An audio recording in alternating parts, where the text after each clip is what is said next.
In today's video, I'm going to teach you how to schedule a meeting in private channels in Microsoft Teams. If you're working in a private channel, it's important to know that meeting invites need to go directly to the people in that channel. In this walkthrough, I'll show you how to set that up clearly and correctly so the right team members receive the invitation. To get started, open Microsoft Teams and go to the Calendar section.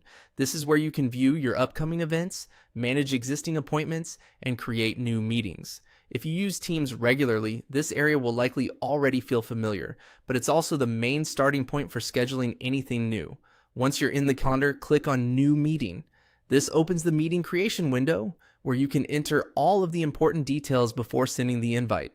Taking a moment here to review each field carefully can help avoid confusion later, especially if you're coordinating with a smaller private group. Next, add a title for your meeting and set your desired date and time. Choose a meeting title that makes the purpose of the session obvious to everyone invited. Then select the correct day, start time, and end time. It's a good idea to double check the timing before moving on, especially if your attendees are balancing multiple meetings throughout the day. After that, move to the Attendees or Invitees field. This is the part that matters most when scheduling for a private channel because you'll want to make sure only the appropriate people are included. In this field, type the names of the specific team members who are part of your private channel. As you type, Teams may suggest matching people from your organization, which can make selection faster and more accurate. Be careful to choose the correct members so the invite reaches everyone who should attend.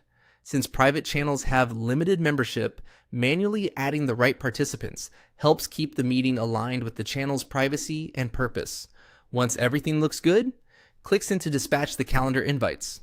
This sends the meeting request directly to the selected attendees, and they'll be able to accept it from their Teams calendar. And that's it. By starting in the calendar, creating a new meeting, filling in the title, date, and time, adding the correct private channel members in the invite field, and then sending the invitation, you can schedule a meeting smoothly in Microsoft Teams for a private group.